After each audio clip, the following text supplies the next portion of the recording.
एक शिकारी जो प्रतिदिन निर्दोष पक्षियों और जानवरों को मारता था, एक बार जंगल के बीच में एक भयानक ठंडी आंधी की चपेट में आ गया। ठंड और भय से कांपते हुए भी वह अपनी क्रूर आदतों से बाज नहीं आया तथा बारिश और ठंड के कारण जमीन पर पड़ी एक बेचारी कबूतरी को अपना शिकार बनाकर उसे पिंजरे में डाल दिया। जब तक बादल छंटे और तारे निकले, तब तक शिकारी अपने घर से बहुत दूर था और उसने एक पेड़ के नीचे ही रात गुजारने का निश्चय किया। जैसे ही वह पेड़ के नीचे लेटा, उसने एक कबूतर को विलाप करते हुए सुना, हाय तुम अभी तक नहीं लौटीं, प्रिय पत्नी, तुम्हें क्या हो गया? यदि तुम घोंसले में वापस नहीं आती तो मेरा जीवन जीने लायक नहीं रहेगा।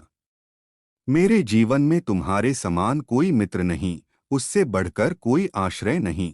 अपने पति की बात सुनकर पिंजरे में बंद कबूतरी ने खुद से कहा, पीड़ा के बीच भी मेरी खुशी असीमित है क्योंकि मेरे पति मेरे बारे में ऐसा सोचते हैं।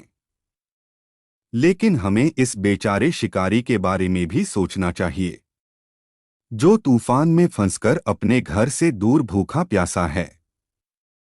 वह अब हमारा मेहमान है, जिसने हमारे निवास के नीचे आश्रय लिया है। शिकारी की दुर्दशा समझाते हुए कबूतरी ने अपने पति से उसका सत्कार करने को कहा। कबूतर ने भी तत्काल अपने दुखों को भूलकर शिकारी को संबोधित किया, सम्मानित अतिथि के रूप में मेरे घर में आपका स्वागत है।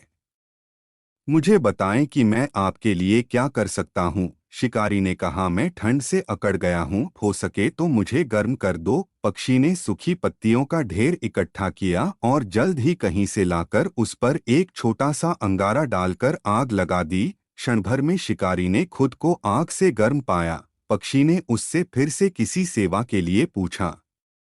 शिकारी ने इस बार भोजन मांगा। पक्षी ने सोचा, मेरे पास उसे खिलाने के लिए कोई भंडार नहीं है, लेकिन फिर भी एक मेहमान को भूखे नहीं छोड़ा जा सकता। उसने गहराई से सोचा और अपने मेहमान से कहा कि आप मेरे त्याग को स्वीकार करें। इसके साथ वह आग के चारों ओर उड़ आग की लपटों में प्रवेश कर गया और अपने शरीर को अपने अतिथि के भोजन के लिए अर्पित कर दिया।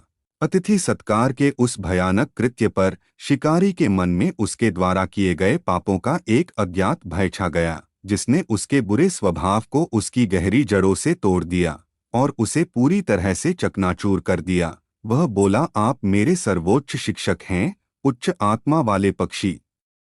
आपने मुझे मेरा कर्तव्य दिखाया। अभी से मैं अपने पापों का प्रायश्चित करता हूँ। इस पाप से भरे शरीर को कुकर्मों से वंचित करता हूँ और उपवास तप द्वारा इसके सभी अपराधों को वाष्पित करता हूँ। इस उदाहरण से सीखकर मैं अब से धार्मिकता का आचरण करूँगा। उसने अपनी छड़ी, जाल और लोहे का पिंजरा फेंक दिया और मृत पक्षी की विधवा साथी को आजाद कर दिया। इस प्रकार मुक्त हुई कबूतरी ने रोते हुए अपने पति की चिता के चारों ओर चक्कर लगाया और खुद को भी आग में झोंक दिया। शिकारी ने दोनों के त्याग और प्यार को देखकर जंगल में ही अपना निवास बना लिया और तब से एक निर्दोष जीवन जीने लगा, जब तक कि गर्मियों के तूफान से जंगल में लगी आग ने तपस्या में बैठे उसके शरीर और पापों को भस्म नहीं कर दिया। गलतियों को माफ करने की तत्परता और प्रायश्चित वास्तव में महान स्वभाव की निशानी है।